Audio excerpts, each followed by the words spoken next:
Halo, Halo, ketemu lagi di Shopify Expert Channel dari Spotify bersama aku Irawan dan dan saya Aldi. oke, kali ini mau bahas apa nih Mas Aldi? Oh iya, Happy New Year. Oh iya benar. Iya. Selamat tahun baru buat Selamat teman-teman tahun baru semua. semua. Selamat tahun baru 2023. Semoga tahun ini lebih berkah, lebih semangat gitu Iya. ya buat teman-teman Iya. yang terutama mungkin yang yang udah punya usaha dan sedang menjalankan usahanya kayak Ya, gitu. semoga makin sukses lah ya. Sukses. Ya, Betul. Amin. Oke, mau bahas apa nih Mas Aldi?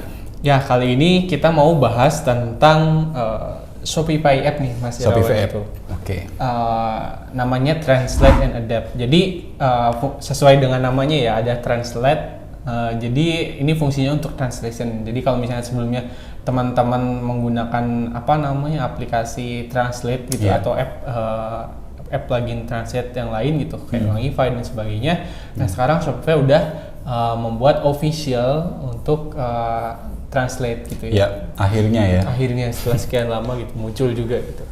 Nah mungkin tanpa berlama-lama langsung Ya. aja gitu ya. Gimana sih caranya untuk menggunakan si fitur Ya.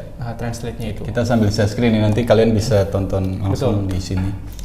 Nah jadi biasa teman-teman masuk dulu ke apps, kemudian di sini apps and sales settings, terus pilih Shopify App Store. Nah nanti di sini search aja namanya Translate and Adapt. Gitu. Nah nanti di sini ada beberapa pilihan translator gitu ya. Nah pilih yang Shopify Translate App and Adapt. Nah ini yang official dari Shopify. Kita klik aja, terus add app seperti biasa.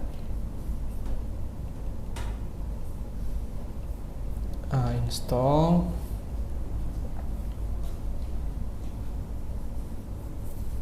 Siapin dulu. Nah, ini ada beberapa hal yang mungkin aku perlu remind ya ke teman-teman gitu. Jadi kita lihat dulu websitenya. Nah di sini ini kalau misalnya default language kita karena pakai bahasa Inggris ya. Gitu. Rata-rata English, pasti ketika kita pakai Shopify pertama kali pasti English. Defaultnya English gitu. Jadi ini kita kasih lihat dulu ini previewnya untuk yang sebelum kita pakai Translate ya. Nah jadi di app Translate itu kita harus ada dua hal yang perlu kita perhatikan. Pertama kita harus pilih dulu language-nya yang mau dimasukin. Kemudian yang kedua adalah pilihan language selector-nya di themes-nya gitu.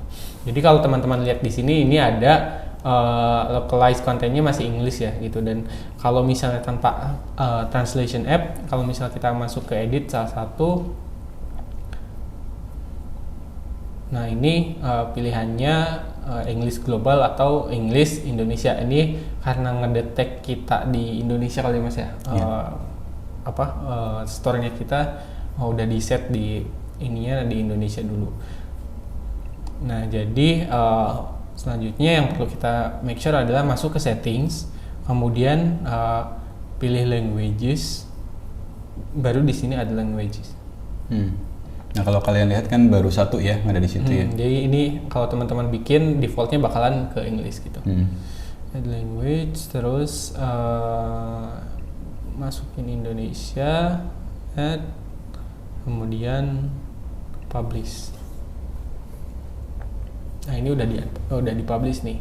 Nah kalau udah di publish gini teman-teman bisa ngelihat perbedaannya di Translate app-nya. Nah kalau udah dipublish, di sini ada pilihan localized content-nya Indonesia English dan di sini ada fitur auto translate gitu. Jadi teman-teman jangan khawatir kalau takut kerepotan gitu harus translate satu-satu. Nah ini sebetulnya udah disediakan fitur auto translate kayak gitu. Kalau misalnya klik di sini edit. Nah ini pilihannya udah langsung spesifik English atau Indonesia. Kalau tadi kan English Global sama English dalam kurung Indonesia gitu. Nah kalau kita klik auto translate, dia kan secara otomatis nge-translate semua konten dari Inggris ke Indonesia. Betul. Ya. Tapi karena namanya translate gitu ya Mas ya, jadi mungkin ada banyak kosakata yang berbeda gitu ya, dan atau mungkin nggak terjemahkan gitu ya ke bahasa Indonesia. Jadi jangan khawatir juga, teman-teman masih bisa ubah-ubah translation-nya di sini gitu ya, bahasanya di sini. Rata-rata itu sih best practice yang dilakukan ya. Betul. Auto translate dulu, setelah itu baru diubah satu Ubah persatu. satu persatu, disesuaikan dengan kebutuhannya.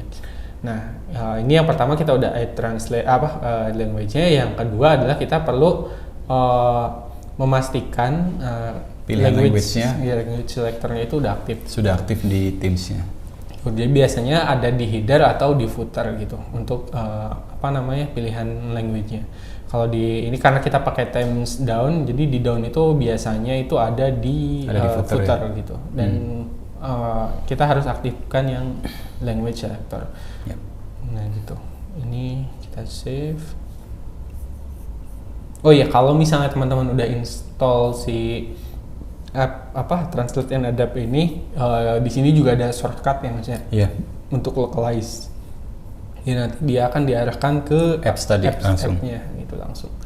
Oke, kita langsung mau masuk, lihat ke websitenya, terus kita reload.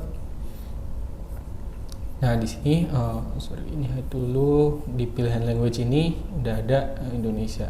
Kalau kita klik, nah ini udah otomatis tertranslate gitu ya, terjemahkan ke bahasa Indonesia. Pun dengan yang konten lainnya yang kita input itu dia udah bisa baca semua, masuk ke di translate jadi bahasa Indonesia. Ini yang tadi seperti Mas Aldi bilang ya. Jadi yang namanya translate kan benar-benar otomatis aja. Betul. Ya. Jadi contoh nih kayak gini nih produknya ini sebenarnya kan sell. Nah dia akan otomatis jadi translate jadi obral ya kan. Oh iya betul. Sebenarnya kurang cocok ya Mas Aldi ya. Betul. Jadi ada beberapa emang kosakata yang lebih baik tetap Inggris. Ya, ada yang mungkin bahasa Indonesianya perlu diubah lagi ya, disesuaikan. Gitu. Dan mungkin yang berbeda adalah dari sisi menu ya. Ini kenapa menu nggak ke translate karena kalau menu itu berpengaruh ke handle-nya dari Shopify ya, gitu. Jadi nggak bisa otomatis. Dan ketika kita bikin menu juga sebetulnya kan kita bisa ubah ini ya, bahasanya sebetulnya disesuaikan. Nah sekarang ini kali Mas Aldi, bagian apa aja sih yang bisa kita translate ya? Betul. Nah bagian apa aja yang bisa kita translate? Sebenarnya kalau teman-teman lihat tadi udah ada beberapa part ya yang section section yang bisa kita edit. Di sini ada part products, jadi teman-teman bisa edit untuk collections, di detail produknya di halaman sendiri. Kategorinya bisa, di deskripsi produknya bisa. Navigasi pun ini ada menu ya. Menu yang tadi Mas Aldi bahas, biasanya menu memang nggak auto. Iya, bisa aja kalau mau di auto tinggal diklik aja di situ. Iya, cuman yang biasanya kurang oke sih kalau menu di translate. Iya, jadi kayak home gitu kan udah otomatis gitu ya biasanya. Nah ini kita juga bisa translate-nya tapi secara manual. Kita cobain auto translate-nya dulu deh. Karena bisa ternyata masih rawan. Tapi biasanya tidak disarankan sih sama saya. Nggak disarankan. Biasanya di translate hanya konten-konten ini aja. Betul. Nah ini kayak kalimat yang dasar-dasar mungkin ya yang bisa ke translate kayak main menu utama, brand jadi merek, main pria dan sebagainya. Oke, kita coba lihat, kita reload. Nah pria, wanita, anak, merek. Nah ini navigation ternyata bisa. Nah tapi kalau teman-teman lihat di handle-nya itu di pojok kiri bawah ini tetap ke English-nya gitu ya. Nah ini tetap kalau kita buka linknya tetap men. Selain itu ada juga misalnya kita mau ke yang bagian collections. Nah di deskripsi collectionnya bisa juga diubah gitu. Misalnya dari funds ini bukan kita bisa cari bahasa padanannya gitu ya. Tapi kan kalau collection brand gini biasanya ya kalau terkenal dengan fans ya fans aja gitu. Adidas aja, Nike aja, nggak ada koleksi yang lain. Kecuali mungkin kalau misalnya teman-teman ada yang koleksi kayak woman gini nih, koleksi woman atau koleksi men ini bisa ditranslate gitu ya. Jadi wanita, nanti deskripsinya apa gitu, tagnya apa. Gitu. Oke. Paling itu aja sih Mas Aldi ya. Nah kalian bisa lihatlah banyak section-section yang kalian bisa translate di situ. Untuk dokumentasinya mungkin bisa klik buka ini ya. Teman-teman bisa cari di mungkin ntar kita cantumkan link di deskripsinya kali ya Mas Irawan ya untuk tentang localization. Nah, di sini juga ada batasnya sih ya. Tetap Ya ada betul, batasnya. tetap ada limitasinya gitu. Oke, kalau gitu. Oke, paling itu aja. Mungkin saran dari kita ya lebih baik memang yang namanya website disesuaikan Mas Aldi ya dengan customer kita gitu. Tapi ya jangan lupa tetap bagaimana caranya language itu tetap bisa mewakili brand kita sih ya. Pesan kita tersampaikan dengan baik ya. Paling seperti itu. Apalagi kalau misalnya teman-teman yang punya tagline tersendiri gitu ya. Kalau misalnya tagline-nya dalam bahasa Indonesia, terus misalnya ternyata diterjemahkan ke bahasa Inggris agak aneh gitu kan nggak mungkin juga gitu ya. Betul. Apalagi nih apps dari Shopify official dan free ya. Betul. Iya. Daripada pakai yang berbayar, tapi ya tetap sih ya berbayar ataupun enggak, tetap ada kekurangan kelebihannya.